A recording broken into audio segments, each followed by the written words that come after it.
Bismillahirrahmanirrahim. Assalamualaikum warahmatullahi wabarakatuh. Innal hamdalillah nahmaduhu wa nasta'inuhu wa nastaghfiruh wa na'udzu billahi min syururi anfusina wa min sayyiati a'malina. May yahdihillahu fala mudilla lahu wa may yudlil fala hadiya lahu. Asyhadu an la ilaha illallah wa asyhadu anna Muhammadan abduhu wa rasuluh. Allahumma shalli wa sallim wa barik ala nabiyyina Muhammad wa ala alihi wa ashabihi wa man tabi'ahum bi ihsani ila yaumiddin, amma ba'd.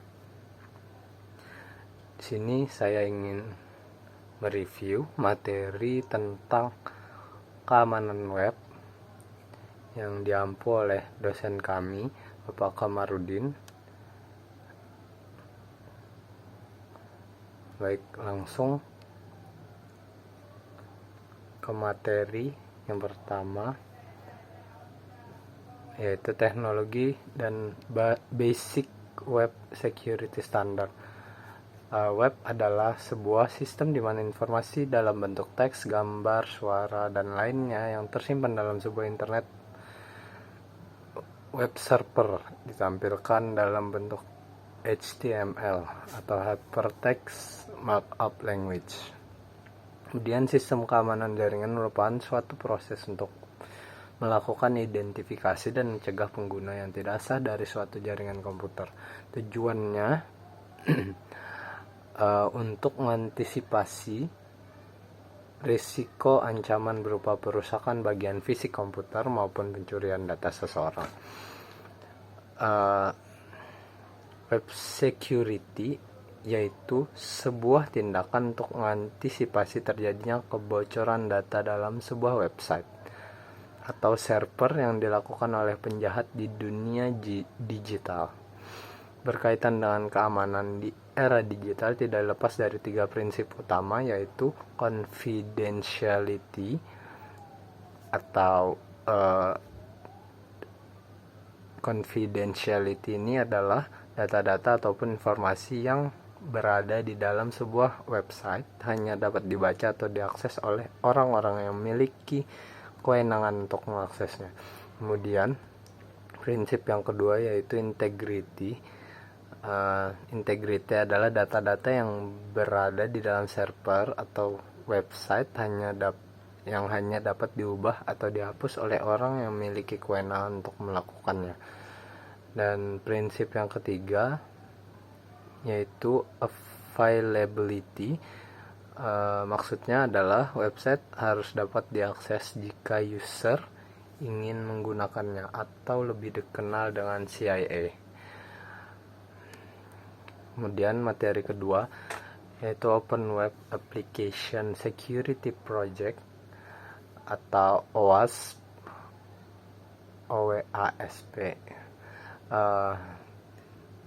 Jadi Open Web Application Security Project adalah komunitas terbuka yang didedikasikan untuk memungkinkan organisasi mengembangkan, membeli, dan melihara aplikasi yang dapat dipercaya. Yayasan OWASP adalah entitas non-profit yang memastikan kesuksesan jangka panjang proyek. Jenis proyek OWASP antara lain OWASP Top 10, OWASP Testing Guide, terus OWASP ZAP, OWASP AppSec Pipeline, kemudian OWASP Web Security Academy, kemudian OWASP Dependency Track, kemudian yang terakhir OWASP SAMM. Cara kerja OWASP dapat dijelaskan sebagai berikut, yaitu identifikasi risiko, kemudian mengembangkan pedoman dan alat, mengedukasi dan pelatihan, mengembangkan komunitas, mendukung inisiatif keamanan aplikasi web. Kemudian lanjut ke materi berikutnya yaitu SQL injection. SQL injection merupakan salah satu risiko aplikasi atau situs web yang paling sering ditemukan. Berdasarkan laporan keamanan aplikasi yang dikeluarkan oleh Veracode, 32% dari aplikasi web paling tidak memiliki satu kerentanan SQL injection.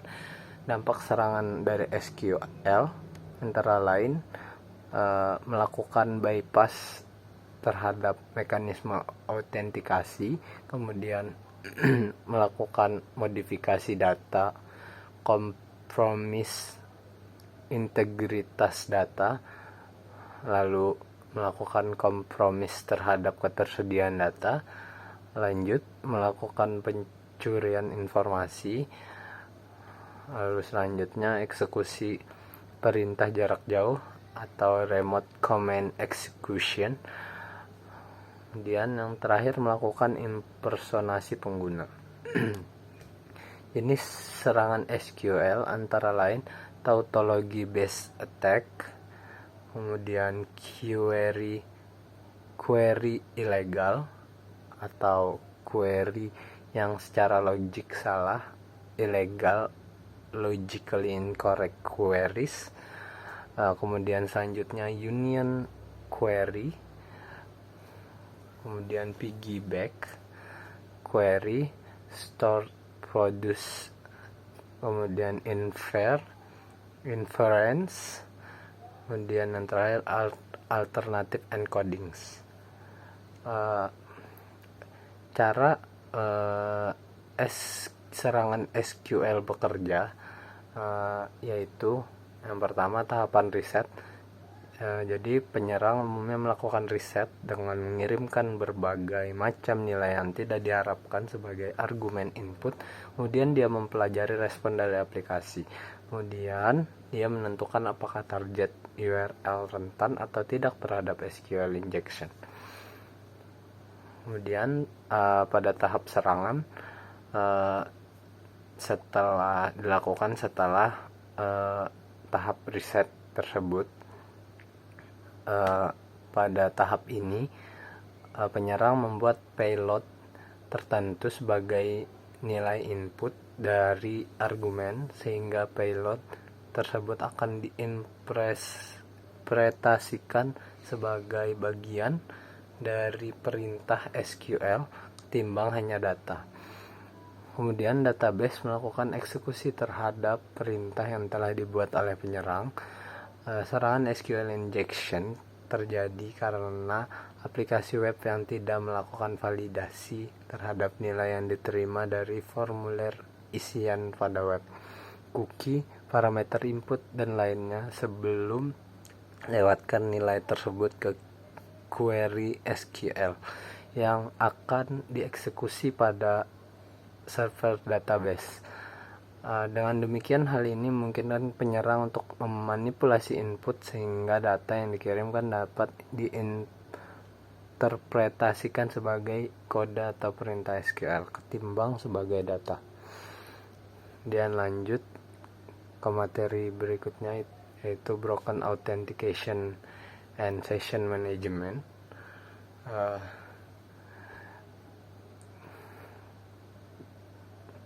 Jadi, broken authentication dan session management merupakan salah satu dari beberapa serangan yang dapat dilakukan oleh seseorang yang berniat jahat. Biasa juga disebut dengan istilah hijacking, dengan memanfaatkan beberapa kelemahan pada fungsi authentication dan session management. Menurut OWASP, broken authentication dan session management adalah ketika fungsi aplikasi yang terkait dengan autentikasi dan manajemen sesi tidak diterapkan dengan benar, yang mana memungkinkan penyerang untuk mengkompromikan password, key, maupun token sesi, atau manfaatkan kelemahan penerapan lainnya untuk mengasumsikan identitas pengguna. Dengan kata lain, penyerang bisa mendapatkan akses pengguna yang tidak sah. Ada beberapa langkah agar terhindar dari serangan seperti ini. yaitu yang pertama meningkatkan keamanan password, kemudian berikan batasan waktu pada user untuk mengganti password secara rutin dan berkala. Kemudian selanjutnya melakukan enkripsi password yang digunakan untuk melakukan login ke dalam aplikasi. Selanjutnya membatasi upaya login yang dilakukan user dan menyimpan jumlah upaya login yang gagal. Selanjutnya memastikan seluruh session yang digunakan oleh user diproteksi dengan SSL. Lanjut, desain dari sistem aplikasi tidak boleh memberikan akses kepada user untuk mendapatkan informasi seluruh user lainnya. Lalu, authentication dan data session tidak boleh dikirimkan sebagai bagian dari metode GET, melainkan dengan POST. Kemudian, memberikan informasi kepada user kapan waktu terakhir user sukses melakukan login dan berapa kali percobaan login dengan yang gagal dilakukan. Kemudian yang terakhir, menonaktifkan fitur autocomplete pada form login. Lanjut, materi berikutnya yaitu sensitive data exposure. Sensitive data exposure ini merujuk pada kebocoran atau pengungkapan data rahasia yang seharusnya tidak boleh diakses oleh pihak yang tidak berwenang. Data rahasia atau sensitif ini dapat mencakup informasi pribadi seperti nomor identitas, nomor kartu kredit, password, informasi medis, atau data bisnis rahasia. Jenis-jenis sensitif data exposure antara lain data breach, phishing, scamming, shoulder surfing, scamming.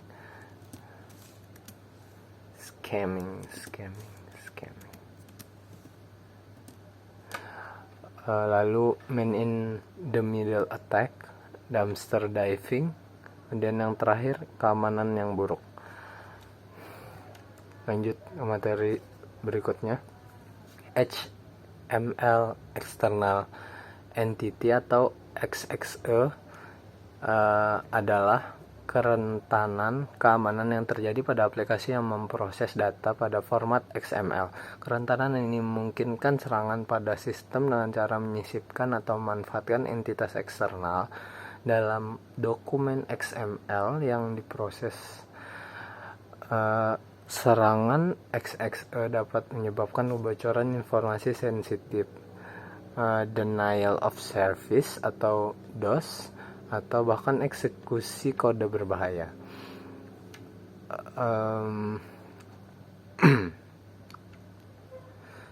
Serangan XXE dilakukan dengan menyisipkan entitas eksternal yang mengarahkan parser XML ke sumber yang berbahaya atau mencoba mengakses informasi sensitif.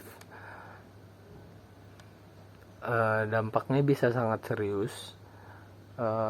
Jadi perlu melakukan langkah-langkah pencegahan, antara lain yaitu penanganan parser XML, kemudian matikan DTD atau document type definition, kemudian gunakan format alternatif jika memungkinkan,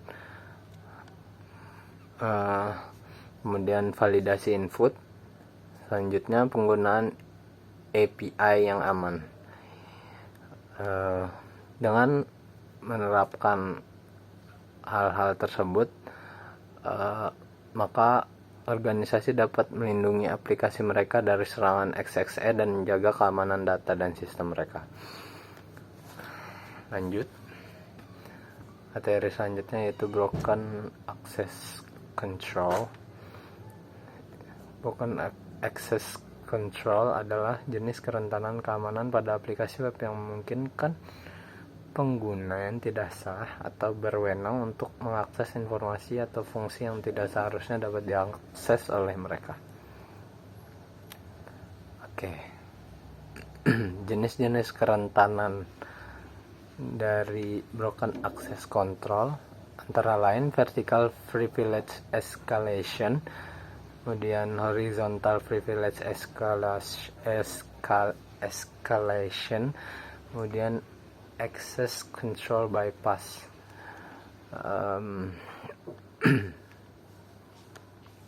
Dampak dari kerentanan broken access control pada aplikasi web antara lain akses yang tidak sah, pencurian data, manipulasi data, pelanggaran privasi dan pelanggaran privasi. Lanjut ke materi berikutnya. Security misconfiguration adalah kesalahan atau kerentanan yang ada dalam konfigurasi kode yang memungkinkan penyerang mengakses data sensitif. Biasanya terjadi karena kesalahan yang disebabkan oleh kelalaian programmer yang merancang atau berperan di dalam sistem tersebut. Biasanya hal ini disebut human error.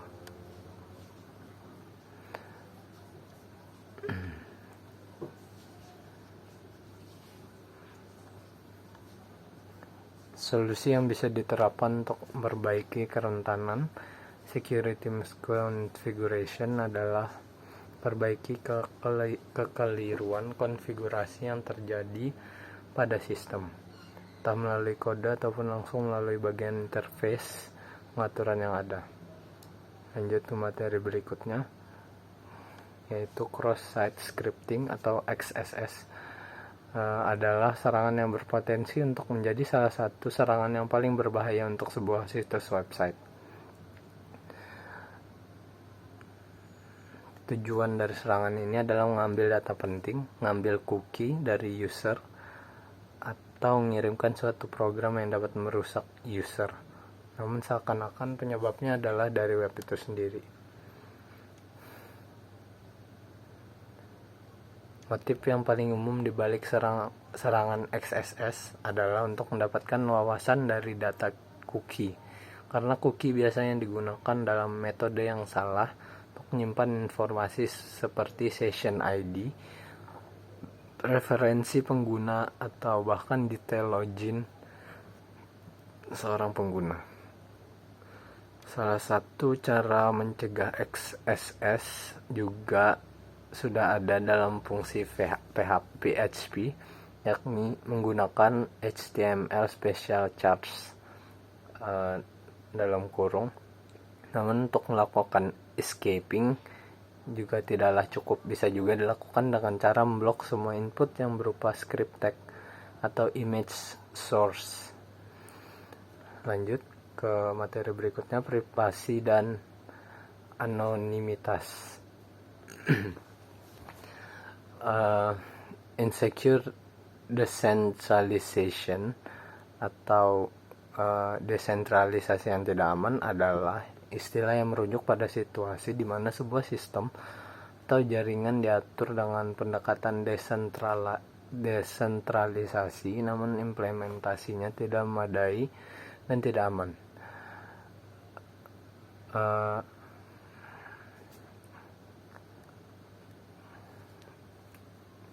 Beberapa contoh ketidakamanan dalam desentralisasi antara lain pengaturan hak akses yang lemah, kurangnya koordinasi keamanan, tidak adanya otoritas sentral yang mengawasi, kesulitan dalam menghadapi serangan, kemudian yang terakhir kesulitan dalam penerapan perubahan keamanan. Untuk mengatasi insecure decentralization, sangat penting untuk menerapkan langkah-langkah keamanan yang tepat dalam setiap entitas atau node dalam sistem desentralisasi, dan juga melakukan koordinasi dan kolaborasi yang efektif antar pihak-pihak yang terlibat. Lanjut ke materi berikutnya, yaitu using component with known vulnerabilities. Pengertian dari using component with known vulnerabilities atau penggunaan komponen dengan kerentanan yang diketahui adalah praktik penggunaan suatu komponen perangkat lunak atau hardware dalam sistem yang telah diketahui memiliki kerentanan keamanan atau celah keamanan yang dapat dimanfaatkan oleh penyerang untuk merusak atau mencuri informasi dari sistem tersebut. Cara kerjanya adalah dengan memanfaatkan kerentanan atau celah keamanan yang telah diketahui dalam sebuah komponen perangkat lunak yang digunakan atau hardware yang digunakan dalam sistem.